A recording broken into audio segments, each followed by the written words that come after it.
자, 이번에는 우리가 음악 공연을 자주 가니까 소나라 폼이라는 것이니까 소나라라는 말. 우리가 이제 일반적으로 소나라 폼이라는 말을 들으면 자꾸 이제 착각하는 게 소나라하고 같은 게 아닌가 이렇게 되는데 이 말이 달라. 그리고 소나라 폼이라는 것을 우리가 잘 알아야 돼. 현대 지금 우리가 클래시컬, 웨스턴 클래시컬 뮤직을 우리가 접근을 하려면 소나라 폼이라는 것을 무조건 가장 기본적인 음악 용어로서 알아야 돼. 왜 그러냐면 지금 우리가 심포니라든지 또는 콘서트라든지 또는 이렇게 하는 모든 연주의 폼이 대부분 소나라 폼이기 때문에 그래. 자, 우리가 소나라라는 말을 이해하는데 첫 번째 우리가 칸타라 칸타라 라는 거 우리 이제 우리 지나다니다 보면 찻집 이름으로 돼 있지. 칸타타. 그지? 칸타라가 뭐냐면 원래 시라는 뜻이야. 시. 시. 예, 그러니까 poems를 말하는 거지. 그지? 시라는 것을 말하는 거야. 그래서 음악 형식으로는 뭐냐면 당연히 human voice가 들어간 것이. 그치? 사람 목소리가 들어간 노래야. 여기다가 오케스트라라든지 이런 게 accompanying이 들어가는 거죠. accompaniment 그러니까 accompanying 반주. 그지? 반주가 들어가고 거기에 휴먼 보이스가 거기에 맞춰서 노래를 하는 걸 갖다 칸타라라고 그러고 역사적으로 교회 음악, 종교 음악에서 많이 돼 있는 거지. 그 다음에 여기에서 이렇게 하다가 우리가 그 르네상스라는 거 있지. 그지? 르네상스라는 것을 통해서 우리가 굉장히 많은 발전을 하잖아. 음악에도 발전을 하는데 우리가 고전 음악 그러면 음악의 아버지 그러면 바크 그지? 뭐 이런 사람들 보면 1600년대 말에서 1700년대 사람들이란 말이야. 그지?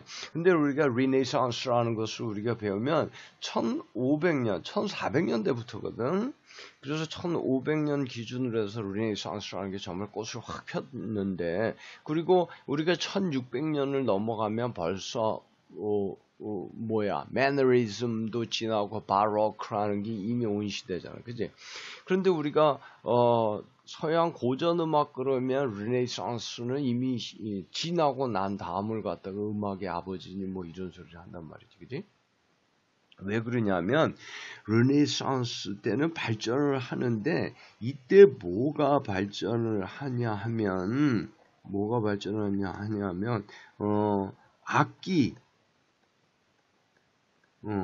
악기가 발전을 해. 악기가. 그래서 악기가 발전을 하고 그러니까 우리가 서양에 우리가 일반적으로 고전 음악이라고 하는 클래식 또는 클래시컬 뮤직이라고 하는 것들은 르네상스 이후가 이거를 바탕으로 해서 르네상스 이후에 나타나. 그리고 르네상스 이후가 바로 뭐야? 바로크가 되는 거지, 그지? 그러니까 사실은 우리가 서양 음악이라고, 고전 음악이라고 하는 것은 바로크 때를 기준으로 이야기를 해 나가는 게 아주 편하게 되는 거야. 그런데 이때에 뭐가 발전했다고? 악기가 뮤지컬 인스트루먼트 그러니까 당연히 여기에서 나오는 게 뭐냐면 바로크 시대가 되자 보물처럼 터져서 나오는 게 뭐냐면 인스트루먼털 뮤직이야. 그러니까는 이제 우리는 그 음악이라는 것을 두 개로 나누어지게 돼 있어. 다시 말해서 사람의 목소리라고 들어가는 음악과 악기의 소리만 들어가는 음악이 나오는 거야. 그래서 이거를 구분한 게 요것을 원래 들어가 있던 뮤직이 이름이 뭐였어? 칸타라지. 그지? 칸타라가 됐는데, 이때의 악기의 소리만을 나온 뮤직이 뭐냐면 소나라가 되는 거야. 이게 바로 소나라의 탄생이야. 그러니까 소나라라 그런 것은 소나라 말 그대로 인스트루멘털 뮤직이 되는 거야. 사람의 목소리가 들어간 것은 칸타라. 악기의 사운드만 들어간 게 소나라야. 그러니까 우리가 소나라라는 게 곧 뭐를 말하냐면 인스트루멘털 뮤직이 된 거야. 근데 요거는 어떠한 instrumental 뮤직이지, 그지? 그러다 보니까는 소나라라 그러는 것은 어떤 것을 의미하게 됐냐면 인스트루먼트가 한 개, one instrument. 근데 one instrument가 플레이를 하고 accompaniment,로 accompaniment 다시 말해서 반주로 다른 게 들어갈 수가 있는 거지. 그지? 이때 특히 바로크 이 서양 고전문 음악이 생기는 때에서 중요해지는 게 이제 베이스라는 근음, 그지? 베이스라 그러는 게 노트 중에서 베이스가 어떻게 우리가 도레미파솔라시도 뭐 이래서 도미솔 그렇게 하면 도, 그지? 이 도라 그러는 것이 도미솔 그러면 이 밑에 이거야, 그지? 그래서 우리가 지금 모든 이름이 예를 들어 C major 이렇게 코드에 이름을 붙이면 C가 미치고 그 다음에 E고 그 다음에 G. 그지? 그럼 여기 도, 미, 솔 이렇게 되는 거지. 그지? 요거를 갖다가 C major 이렇게 되는 거지. 그러니까 맨 밑에 요걸 가지고 그리고 우리가 major, minor 붙이는 것도 어때? 요 두 개 가지고 붙이는 거지. 여기가 요러면 여기가 major third잖아. 그지? 장삼도고 여기가 minor third잖아. 그지? 단삼도. 미, 파. 그러니까 파라 그러는 반음이 섞여 있으니까 여기는 도, 레, 미의 반음이 없잖아. half note가 없는데 여기는 미, 파, 솔에는 half note가 있잖아. 그래서 그거를 minor라고 그러고 요거 major라고 그래. 근데 이때 요 밑이 major third라고 이름이 major가 된 거야. 그래서 C major. 그지? 그러면 C, E, G에서 요 위를 major 우리가 upper class로다가 이렇게 쓰면 보통 capital, 그렇지? 대문자 이렇게 얘기하는 거고 이렇게 lower class 소문자로 쓰면 요걸로 이렇게 대문자로 쓰면 major를 말하고 이렇게 lower class로 쓰면 minor를 말해. 자, 요거를 이렇게 놓으면 CG 밑에가 마이너지. 그래서 요거를 갖다가 C 마이너야. 그러면 요게 마이너로도 하고 메이저로 하려면 여기 플랫 붙이면 되겠지. 그지? 플랫 붙이면. 그래서 C, E 플랫, G 이렇게 되면 요거는 C 마이너라는 코드가 되는 거지. 그지? 그러니까 이게 전부 이렇게 이제 베이스, 맨 밑에 음으로부터 이 음을 파악해 나가는 것에 대한 이론이 확립이 이때가 또 되는 거야. 그래서 이 밑에 음들에 대해서 반주라 그러는 개념이 이 밑에 음들에 대해서 기본적으로다가 넣어주고 인스트루먼트는 유니슨 그러니까 멜로디를 갖다가 해주는 거지. 그러니까 솔, 솔, 미, 파, 솔 이렇게 나가면 솔, 솔, 그러니까 accompaniment,에서는 도, 미 또는 도, 미, 솔 이렇게 해주고 우리가 멜로디는 솔만 솔, 솔, 미, 파, 솔, 그지? 이렇게 해주는 형태가 이제 막 잡혀갈 때야. 그래서 이러한 instrumental music, 즉 이걸 갖다가 우리나라 말로 악기만의 곡이다. 사람 목소리가 없다. 그래서 이거를 갖다가 악기의 악이단 말이야. 그래서 기악곡이라고. 그러니까 악기 할 때 기지. 그래서 악기로 편성된 악곡이 바로 기악곡인데 이게 바로 인스트루멘털 뮤직이야. 인스트루멘털 뮤직이 나타나면서 사실 그 이후에 음악의 역사도 굉장히 많은 걸 갖다가 지배를 하게 돼. 왜냐하면 자 우리가 악기의 음역은 굉장히 넓지.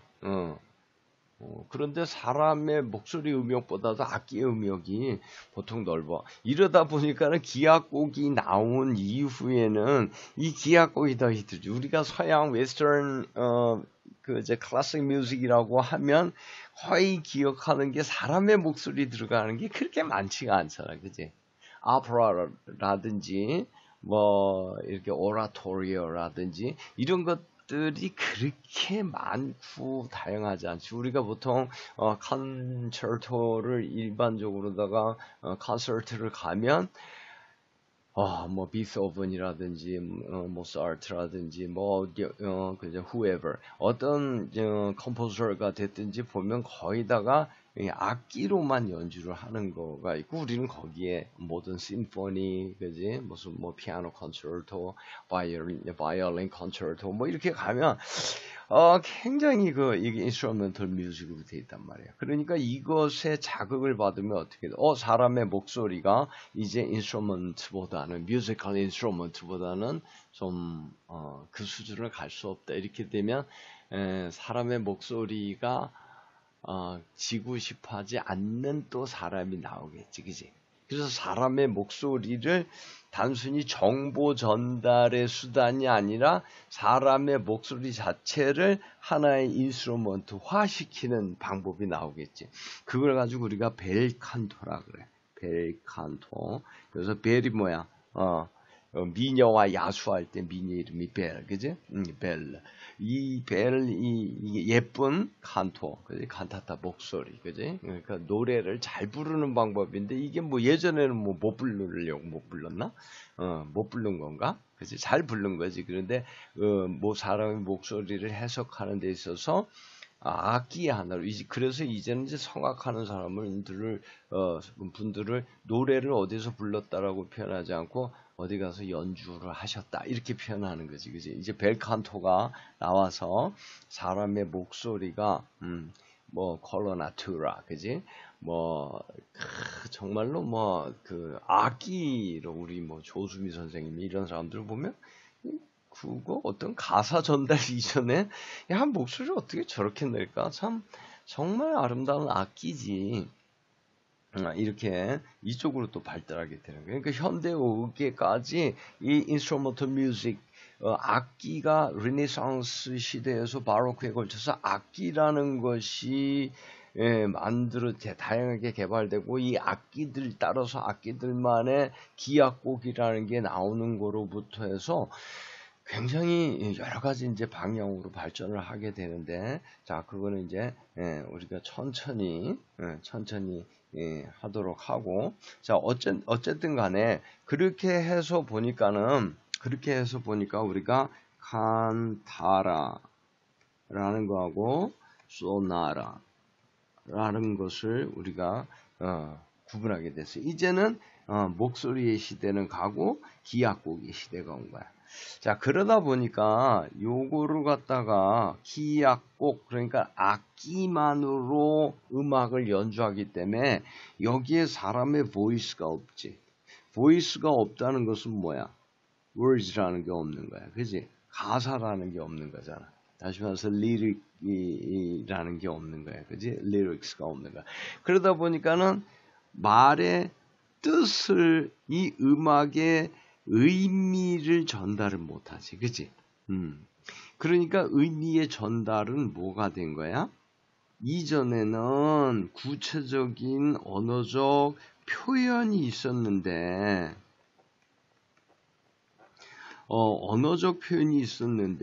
이제는 악기로 오니까 언어적 표현이 없으니까는 이 모든 이 표현들이 어떻게 돼? 모든 표현들이. 이것이 바로 추상적으로 돼. 추상적으로. 그러니까 abstract expressions들이 돼. 그러니까 음악에서 사람의 말이 전달하는 내용이 빠져버리니까 음악의 소리로 무슨 말을 하는가라는 것을 추적해내야 되지. 이게 서양 고전 음악이 인류 문명에 끼친 그 좋은 점 중에 또 하나가 뭐냐면 사람들을 더욱더 생각하게 만들었다는 거야. 음악에서조차. 그지?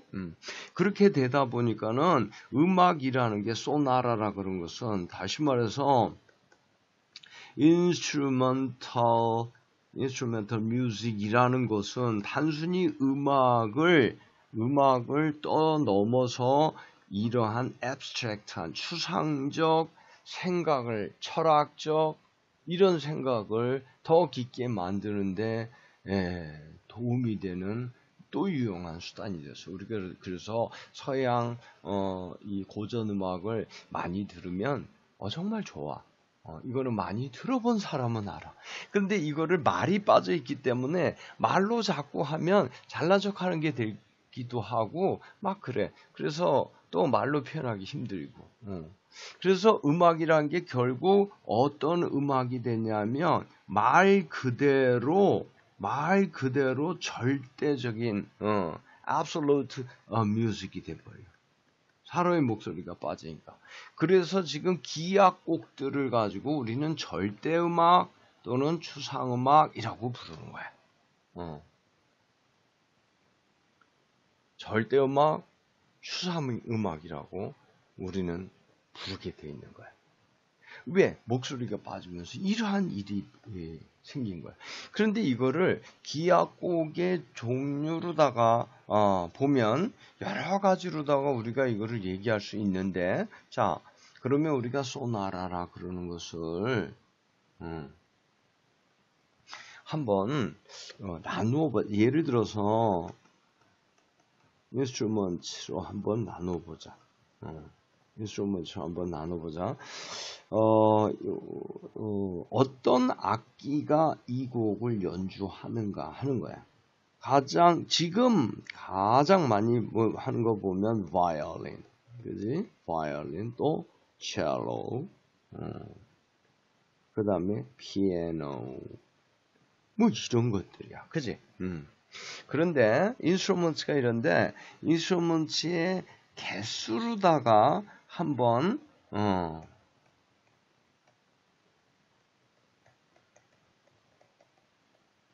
이것들을 접근해 보자. 그러면 개수로다가 해봤더니 어떻게 있냐면 첫 번째가 이 개수가 한 개인 거야. 개수가 한 개인 거. 그 다음에 개수가 두 개인 거 있고, 세 개인 거 있고, 네 개인 거 있고, 뭐 다섯 개, 뭐 여섯 개 이렇게 이제 좀 악기의 개수가 이렇게 하고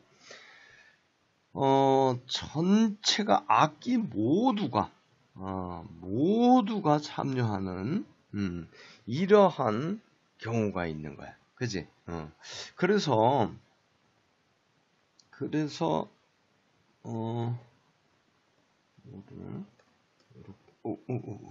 잘못했다.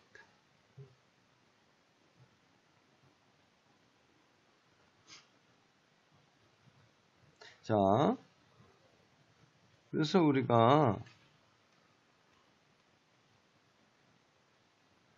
소나라라 그러는 것을 이제 따로 공부를 한번 해보자.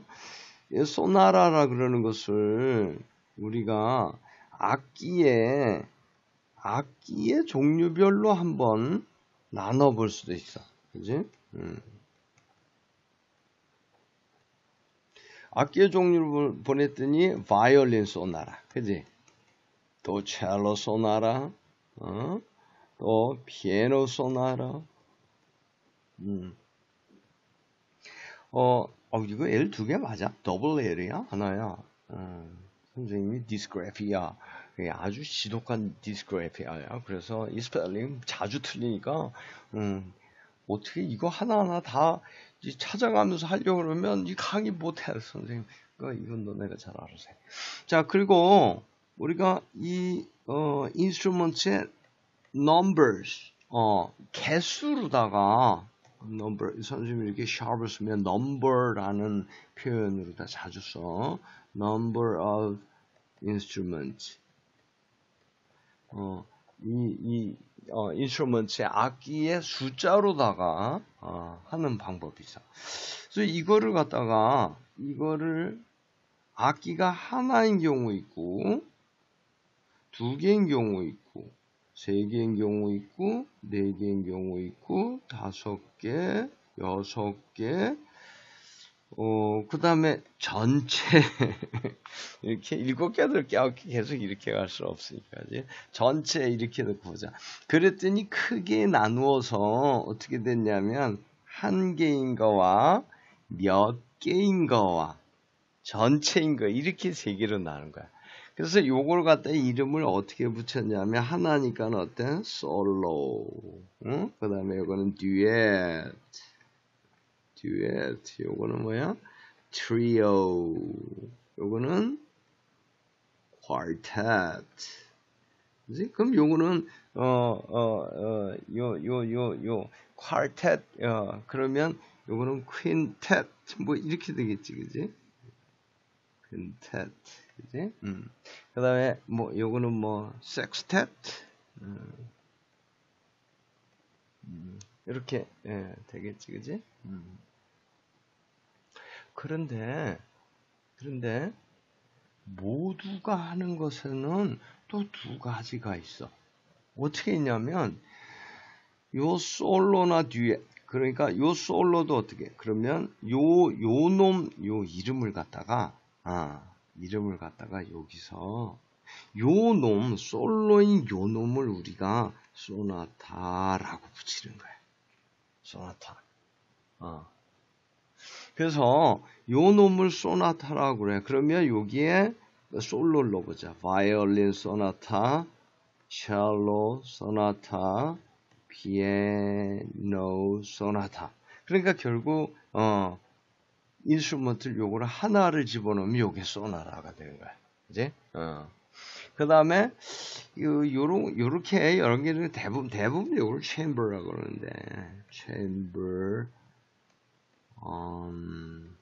ensemble 이렇게 말하는데, 이렇게.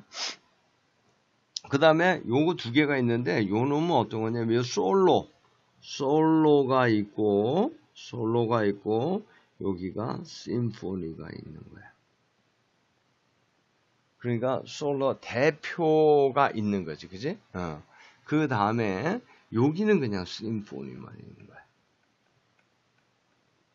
그러면 요 이름을 요거를 갖다가 우리가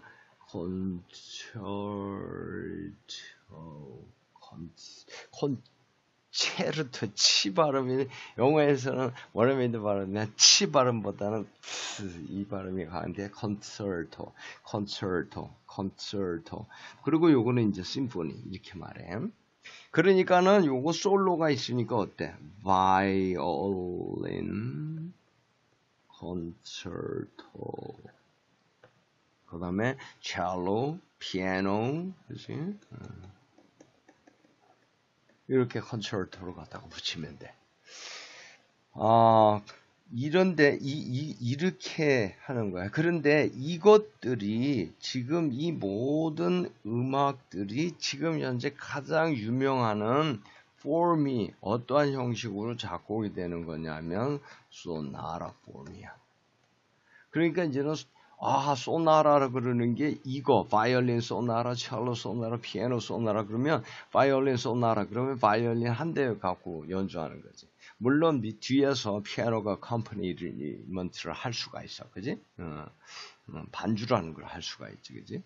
근데 이런 것도 마찬가지야, 이런 것도. 그런데 이게 전체가 뭐라고? 소나타 폼이래. 이것만 소나타가 아니고 이것도 소나타 폼이야. 그러니까 소나타는 요거고 소나타 폼은 이거 전체야. 그지? 기악곡의 가장 지금 현재 유명한 폼이 바로 소나타 폼이야. 그러니까 우리가 소나타 폼을 이제는 배워야 될 때가 온 거야. 응? 자, 그러면 이제는 소나타 폼에 대해서 배우자. 이제 소나타가 뭔지 알았지? 인스트루멘털 뮤직이라는 거야. 그런데 그 폼은 인스트루멘털 뮤직을 우리가 바로크 시대 때 인스트루멘털 뮤직이 이제 아주 유행하게 되면서 어떤 폼 작곡을 하는데 가장 유행하는 폼이 생겼어. 그 폼이 무엇이냐 하는 거야. 그 폼이 무엇이냐 하면 가장 처음에 뭐냐면 우리가 칸타라에서 대부분 어떤 이야기의 흐름이 1, 2, 3절 이렇게 간단 말이에요. 그치? 기침이 나올라 그래. 미안해. 감기 걸리려고 그러나 봐. 자, 그런데 우리가 소나라하고 소나라 폼이 이제 다르다 그랬지. 소나라에 대해서 지금까지 설명한 거고 소나라 폼에 대해서 이제 설명하는 거야. 소나라 폼이라는 것은 이것은 컴포즈를 할 때, 다시 말해서 작곡을 할 때, 컴포징 할 때의 스타일을 말하는 거야. 근데 이것이 이 소나타 폼이라는 게 너무나 유명해서 지금까지도 뭐 절대적으로 잡고 있으니까 우리가 이 녀석을 잘 이해를 해야 돼. 그래서 우리가 칸타라 보면 가사 전달로 인해서 이렇게 한 1, 2, 3절, 1, 2, 3, 4절 이렇게 우리가 해. 이 대부분 내용이 어떻게 시작되어서 어떻게 하다가 어떻게 끝난다 이런 얘기야. 그치? 또는 4절까지 있는 거는 어떻게 해서 어떻게 두 가지로 해석을 하고 결론이 어떻다 이렇게 나는 거야. 우리가 논문 쓸 때 보통 서론, 본론, 결론 이렇게 쓰잖아. 그지? 근데 소설을 쓸 때는 서론, 본론, 결론을 쓰면 아무도 안 읽으려고 그럴 거야. 오히려 결론은 독자들에게 맡기고, 어떤 이야기가 일어나는 배경을 설명해서, 그 다음에 이야기가 이야기가 진행되는데 그대로 끝나면 재미가 없어. 막 다 죽었는 줄 알았는데 벼랑간 살아난다든지 이야기에 어떤 순간적인 그 뒤집힘이 와야 돼. 그지? 그리고는 어떤 이야기가 끝나. 그 이야기의 내용에 대한 느낌이나 이런 것들은 이제 읽는 사람이 가져야지. 그런데 우리가 음악을 할 때도 이것과 비슷한 것들이 있어. 그래서 처음에 예를 들어서 우리 종교 음악이 많으니까 칸타라는 예수님이 탄생하시고 오시고 그래서 우리를 구원하시고 그 다음에 그냥 죽은 게 아니라 다시 재림을 해서 하늘로다가 올라가 가지고 영원히 사후에 우리가 육신이 이후에 세계를 다스리신다. 이러한 것들이 있는 거지, 그지? 기승전결로 가면 똑같은 거지, 그지? 그래서 예수님이 태어나셔가지고 우리에게 복음을 전하고 이런 얘기인데 벼랑과 십자가는 못 박혀 들어가시지, 그지? 그러면 끝이 온 것 같아. 예? 그지? 그런데 그것이 아니고 또 어떤 다른 결론을 갖고 오는 거지. 그러니까 이야기에 재미있는 거로 보면 이렇게 가야 되는 거고, 그지? 논리의 흐름 뭐가 중요한 거로 보면 이렇게 가야 되는 거고 이런 건데 이게 인간의 사고방식이야. 그래서 음악에서도 이거를 갖다가 따라간다고 한 게 지금의 우리가 콘서트들이야. 합주곡, 소나타 이런 것들이지. 그 다음에 요게 우리가 교향곡이라고 하는 거야. 요게. 그래서 콘서토는 3악장으로 돼 있고 교향곡은 대부분 4악장으로 돼 있어. 대부분 이제 이렇게 되는 거지. 물론 이제 교향곡적인 해석으로 보면 여기서는 이제 기니까 주제를 보여주고 그 다음에 이거를 갖다가 우리가 variations 변주라는 걸 통해서 요거는 이제 slow movement라고 그러는데 movement가 악장이란 뜻이야. 슬로우 느린 악장이라 그래서 이거는 주로 이제 안단테 안단테나 뭐 그 안단테의 뭐 라르고나 안단테 식구들을 가지고 느리게 가고 여기서는 근데 이 음악에 이거를 갖다가 확 바꿔야 돼. 그러면 어떻게 돼? 빠르게 되지, 그지? 그러니까 빠른 걸로 보면 같은 알레그로인데 빠르게라고 보면 그냥 알레그로인데 기에서의 빠르게는 이 음악에 대한 theme들, 그지? 주제들을 갖다가 보여주는 거지, 그지? exposition, 보여주는, 그러니까 주제를 갖다가 해주고, 그거를 갖다가 다른 분위기로 해석해 보는데, 여기에서 또 전이니까 어때? 완전히 다른 분위기로 가야 돼, 반대로. 그래서 이거를 갖다가 슬로우 무브먼트인데가 아니고, 여기는 댄스 무브먼트가 되는 거야. 춤곡식으로 돼. 예. 그래가지고 천천히 조용히 듣는 것과 이게 춤에 의지하는 이렇게 전혀 다른 분위기 두 개를 제시해. 두 개를. 콘서트에서는 어떤가? 여기에서 다 제시하고 주제를 제시한다면 그것들을 변주를 통해서 다른 분위기로 보고 그 다음에 결론으로 다 치닫지. 근데 여기서는 두 개의 전혀 다른 분위기를 제시해줘. 그러니까 바뀌는 거지. 이게 전이 무슨 전이냐 하면 구를 전자야. 구를 전자. 그러니까 전복, 그지? 뒤집히는 거, 배가 전복했다, 뭐 이럴 때 나오는 그러한 전자야. 그리고 결론으로 다 가는 거지. 그래서 이러한 습성을 가지고 있어요, 인간들이. 근데 이 소나라 폼이라는 건 이거를 우리가 교향곡 찾아봐도 뭐라 그러냐면 소나라 폼이라고 나온다. 소나라 폼은 3형식인데 왜 악장이 3 movements인데 왜 4 movements를 그렇지? movements가 몇 개냐가 의미가 있는 게 아니라 요 중간에 요 두 개가 합해가지고 전혀 다른 분위기에서 variation을 선보이는 거지. 변주를. 그지?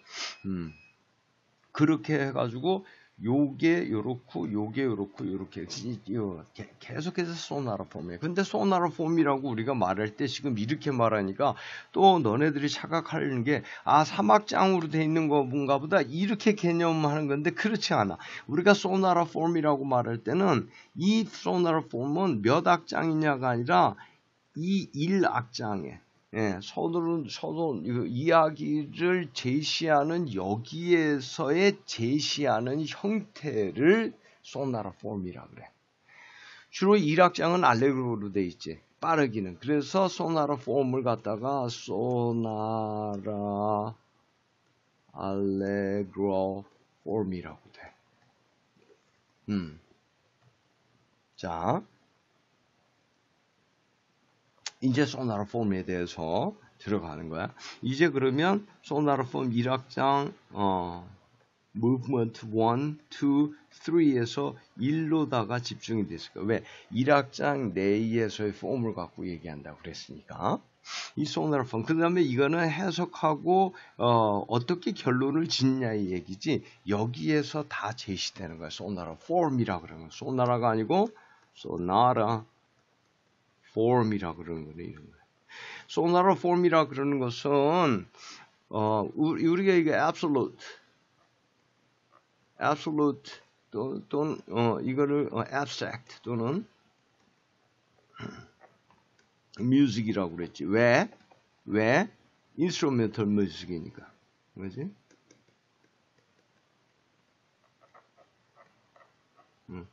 즉 추상 음악이고 절대 음악이야, 이거는. 사람의 목소리로 어떤 설명이 들어가는 게 아니라서.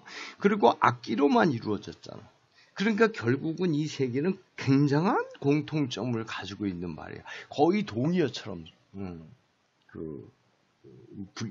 이름 붙인 그러한 것들이지. 그래서 이 추상으로 무엇을 제시하는 게 소나라 폼이냐면 theme 또는 subject. 다시 말해서 주제를 제시를 하는 거야. 말로 아니고 음악의 소리로. 그래서 우리가 서양 이 클래식 음악을 들으면 정말로 좋은 게 우리가 상상력이나 이런 걸 키우는데 굉장히 도움이 많이 돼. 그래서 주제를 제시하는 거야. 그리고 그 주제에 대해서 어떻게 흘러서 결국 너의 듣는 사람 너의 결말은 무엇이냐, 너의 결론은 무엇이냐라는 걸 묻는 거지. 이게 글로 돼 있으면 작곡자가 컴포저가 이건 이랬어. 그래서 쟤는 나빠, 쟤는 좋아, 이러면 기분이 좋아. 이렇게 결론을 내려줄 수가 있는데 글이 없잖아. 그러니까는 컴포저가 결론을 내린다고 하더라도 그것과 아무 관계없이 우리 관객은 자기만의 해석으로 그 곡을 해석할 수 있는 여지들이 있는 거야. 참 희한하지. 우리가 참 재밌는 게 이 서양의 고전음악, 서양 고전음악이라 그러는 것들은 뭐의 음악이냐면 바로 작곡자의 음악이야. 우리는 서양 고전음악을 들으면서 또는 콘서트에 가면서 야, 베토벤의 뭐 7번 교향곡이래. 이번에는 비발디의 뭐래. 이렇게 얘기하지 작곡자는 누군지 잘 몰라. 이런 경우가 없지. 그지? 그런데 우리가 일반적인 popular music, 그러니까 가요인 경우에는 작곡자 잘 모르잖아. 그지? 이거는 누가 불렀어? 누가 불렀어? 이렇게 가수가 어느 가수가 불렀다 그러는 거지. 근데 똑같은 곡인데도 어느 가수가 불렀냐에 따라서 히트 칠 수 있고 안 칠 수 있고, 그지? 그러니까 이거는 우리가 일반적인 파퓰러 뮤직은 절대적으로 singer 예 곡이야. 그리고 우리가 연주자들 플레이어들의 곡은 우리가 재즈 콘서트에 가면 야 종이 한 장 놓고 그거 보면서 5분 10분씩 연주하고 막 이러지. 아니 페이지도 별로 안 넘기면서 어떻게 저럴까?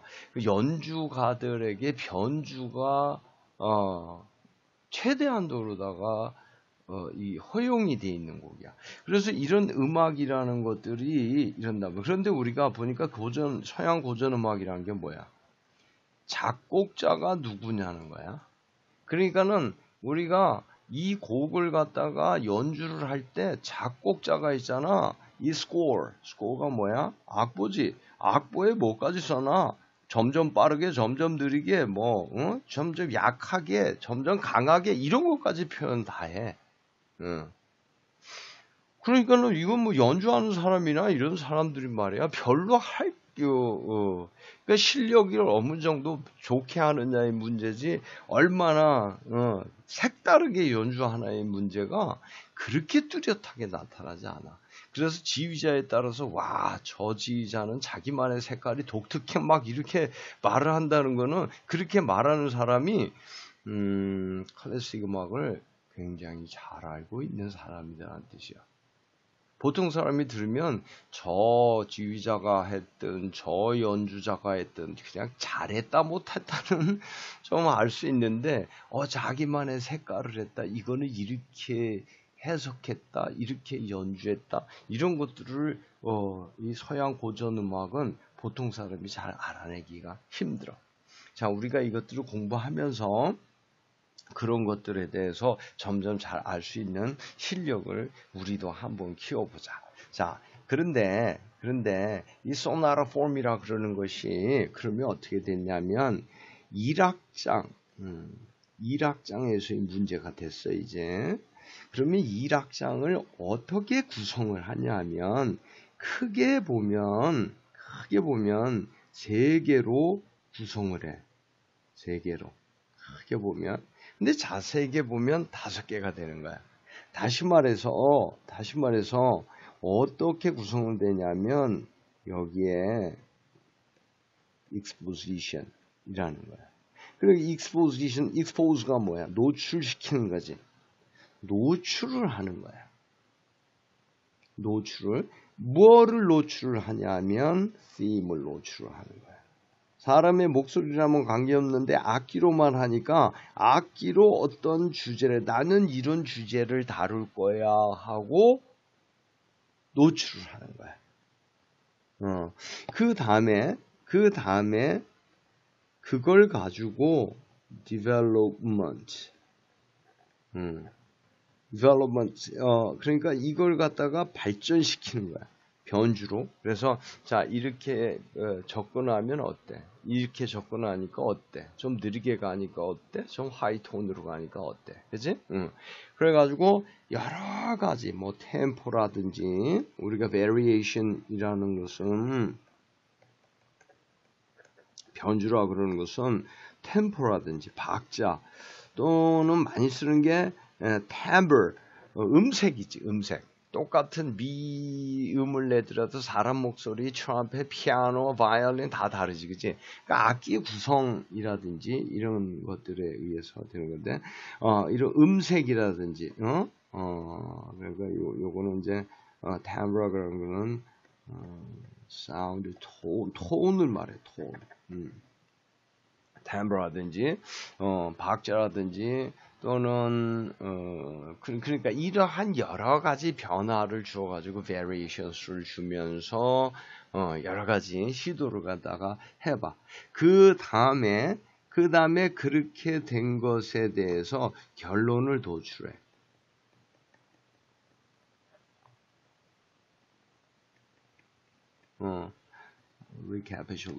recapitulation이라 그런 것은 나온 것 중요한 부분을 다시 확인하는데 짤막하게. 그러니까 앞에서 누누이 열거한 것들을 갖다가 짤막하게 재정리하는 것을 recapitulation이라고 그래. 그러니까는 우리가 이 1학장에서도 recapitulation의 부분이 그렇게 길게 나오지는 않지, 그지? 그런데 이때에 exposition을 할 때 벼랑간 주제를 확 보여주면 뜬금없을 수가 있어, 그지? 그래서 exposition 주제를 보여줄 때 대부분 뜬금이 없을까봐 뭐를 먼저 넣냐면 introduction이라는 것을 먼저 넣어. introduction이라는 것을. 그러니까 서주? 어떤 주제 이거야라고 하기 전에 분위기에 내 음악에 한번 젖어봐. 이렇게 해가지고 인트로덕션을 갖다가 쭉 깔아줘. 그 다음에 주제를 내는데 보통 소나타 폼에서는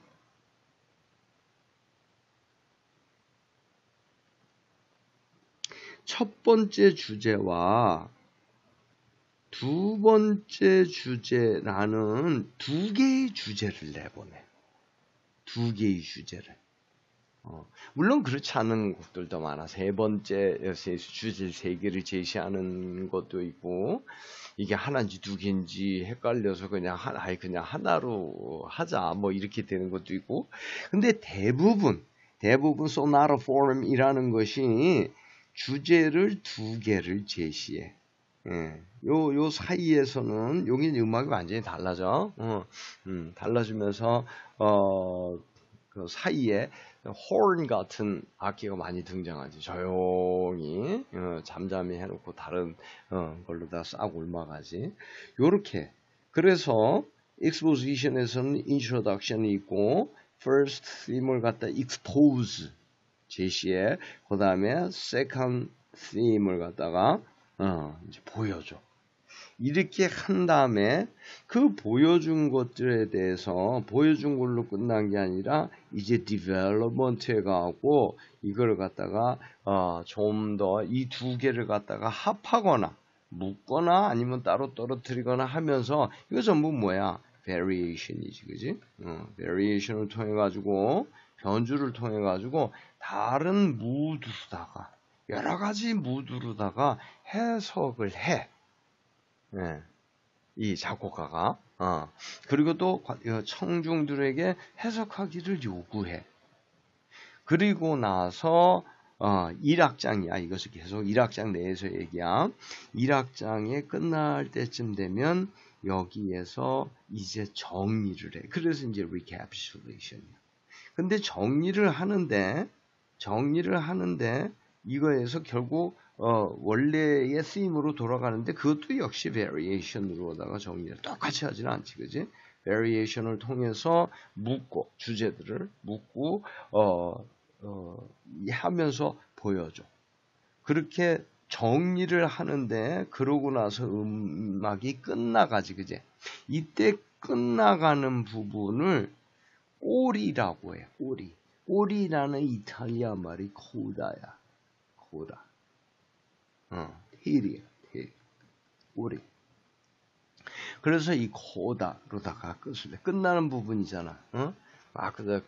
특히 이제 그런 거 있잖아. 빵, 빰, 빰, 그지? 이렇게 끝나는 부분이 있는데 그 부분들은 대부분 한 번에 이렇게 한 번 도돌이표로 돌아와가지고 끝나는 안정적으로 끝나는 이런 모습을 해. 그래서 그 끝나는 부분을 꼬리라 그래서 코다라 그래. 그래가지고 결국 크게 보면 이 5가지야. 작게 보면 요 3가지지, 그지? 근데 크게 보면 exposition이라는 것은 그 앞에 introduction이 조금 붙고 또 recapitulation 결론을 낼 때는 끝에 coda라는 게 있어. 이렇게 보면 introduction, exposition, development, recapitulation, and coda 이렇게 5 부분으로 볼 수 있지만 요거와 요거는 무시할 수 있는 경우도 있고 특히 introduction은 없는 부분이지. 바로 급박한 이 composer들 같은 경우는 first theme을 바로 보여주지, 그지? 그래서 크게 보면 요 exposition, development, 그다음에 recapitulation. 자, 요것만 알고 우리가 1악장을 들어가도 상당히 이거 어디서부터일까? 이런 걸 갖다가 생각하면서 듣는 것 자체가 우리가 음악의 집중력을 더 갖게 하고 상당히 많은 실력을 갖게 할 수 있어. 이것 말고도 굉장히 많은 여기에 붙여서 설명할 수 있는 게 있지만 어쨌든 요 정도 상식만 갖고 또 우리가 이런 것들을 우리나라 말로도 할 줄 알아야 되지만 한국 사람이니까 제시부 전개부, 그지? 뭐 이런 식으로 우리가 해줘야 되지만은 영어로 원래 이게 영어에서 서양에서 나왔고 또 영어로 하면 이해가 훨씬 더 쉽고 그래. 그렇기 때문에 이것들을 우리가 또 우리가 이제 영어는 더 이상 우리가 한자를 열심히 해야 되는 이유가 뭐야? 이것은 우리 선조들 시대 때는 이거 외국어가 아니었단 말이야. 기록수단으로서 또 하나의 국어였었지, 그지? 그리고 아주 옛날로 가면 그게 어떻게 중국어인가? 중국이라는 국경 자체가 우리나라와 그렇게 그게 무슨 이제 얼마나 된 사건이야, 그지? 우리가 일제시대 때 뭐 간도로 간다 그러면 거기서 뭐 정부에서 무슨 뭐 여행 허가증 끊어주고 이랬나? 일본으로 가는 것도 그냥 갈 수 있으면 가는 거지. 그러니까는 그 별로 그렇게 오래된 사건들이 아니야. 근데 아주 오래 가면 한자라 그러는 것은 이거는 동남아시아 언어였었지. 지금 일본도 거의 한자를 쓰잖아. 근데 자꾸 지금 현재 국가의 국경이란 걸 따져서 저거는 중국과 이렇게 해버리면 그 동양인, 특히 우리나라 사람들도 전부 우리 선조들이 써놓은 게 한자인데, 그 선조들을 그대로 우리 아이덴티티에 문제가 생기는 거야. 그러니까, 중국은 중국대로 그 문자를 쓰는 거고, 지금, 그 그리스 로마 철자를 쓴다고 해서 그러면 거의 미국, 영국, 독일, 프랑스, 뭐 스페인, 그지?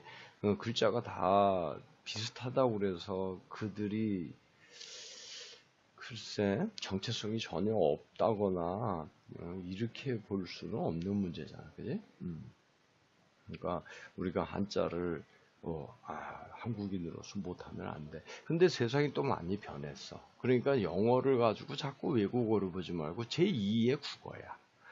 그러니까 이제 앞으로는 세계 시민 사회에서 우리나라 사람들 이외에 남들과는 의사소통을 할 수 있는 능력이 없다 그러면 글쎄, 그걸 가지고, 자기만의 아이덴티티가 확실한 사람 이렇게 평가하기에는 조금 어려운 면들이 있어, 그지? 그리고 우리가 많은 공부를 해야 되고 이렇게 여러 가지를 알아야 되는 이유는 그걸 통해서 내 머릿속에 구분력을 만들어서 그걸로 결국은 내가 왜 태어나서 죽어야 되는가 하는 것들에 대한 나 자신의 인생을 철학적으로 이해해야 되는 거지. 근데 아무것도 없이 가만 앉아 있다가 나 깨달았어. 이런 거는 대부분 거짓말이 많아. 네, 그래서 너는 공부할 필요 없어. 나한테 오면 내가 너 똑똑하게 해줄게. 이러는 거는 좀 문제들이 있어. 내가 공부를 해서 내가 알아야 내가 내 인생을 알지. 나는 공부를 안 해. 그런데 내가 내 인생을 어떻게 알아? 그러면 남이 가르쳐주지. 너는 이거야. 그러면 그거 외우는 수밖에 없잖아. 그러고 그냥 남한테 고맙다고 그러고 이래야 되니까 계속 공부를 해야 되는 이유는 결국 나의 머리가 나 자신을 이해할 만한 실력을 내가 주기 위해서 그런 거야. 그러니까 몸이 편하다고 마음이 편한 사람이 되지 말고 내 마음은 몸에 평안함과 관련 없이 내가 해야 될 일을 하고 내가 해야 될 공부를 했을 때 마음이 편해지는 그런 사람이 돼야 되고 또 그러기 위해서 우리는 이 서양 음악 모른다고 뭐 나쁜 사람이야? 아니면 부족한 사람이야? 그렇지 않아. 우리 서양 음악 몰랐던 우리 다산 정약용 선생님이나 세종대왕님 같은 분들이 이거 몰랐다고 뭐 덜 떨어진 사람이 되거나 하지는 않지. 그러나 우리가 쉽게 내 머리를 좋게 해줄 수 있는 방법이 있는데도 불구하고 그거를 거부하면서 더 어려운 방법은 내가 할 수 있다 이렇게 되질 않아. 그러니까 요즘 쉬운 거 찾다 보니까 뭐 서양 클래식 음악은 졸려서 못 듣고 한자는 한자 세대가 아닌데 왜 꼭 해야 되나 이러고 한자 공부는 하기 싫은데 영어 단어는 수준 높은 게 외워져 이런 일이 잘 없어 얘들아. 내가 한자를 보면 내가 주기론, 주리론 이런 멋진 철학을 내가 할 수 있겠다 이런 흥분에 가슴이 떨리고 이런 사람이 영어를 볼 때도 수준 있는 것들을 볼 수 있는 거지. 한자는 어려서 힘들어 이렇게 된 사람이 영어를 보면 철학이고 뭐고 굉장히 의미 있는 이러한 글들이 재미있어 이런 경우가 잘 없어 얘들아. 그러니까 너네들은 공부, 특히 한국인으로서의 아이덴티티를 확실히 갖기 위해서 누구에게도 지지 않는 영어 실력을 가져야 되고 우리 누구에게도 지지 않는 나 자신을 이해할 수 있는 한자 실력을 가져야 되고 또 우리 세종대왕이 만드셔가지고 세계에서 가장 아름다운 문자, 한글을 누구보다도 잘해야 되는 거야. 그치? 모든 것들을 그렇게 하기 위해서 하는 거니까 자 그렇게 하기로 하고 오늘은 그 일환으로 소나타라는 말, 소나라라는 말고 소나타 폼에 대해서 알아봐서 그거 만들라고 여러 가지를 또 알게 되었지, 그지? 자, 소나타 폼은 introduction, exposition, development, recapitulation, and coda 이렇게 5부분이고 크게 보면 exposition, 뭐를 expose 하는 거야? theme들을 2개의 theme을 그 다음에 이걸 development로 가져갔다가 recapitulation으로다가 결론을 갖다가로 도출하는 그런 형태를 뭐라고 한다? sonata form이라고 한다. 그치?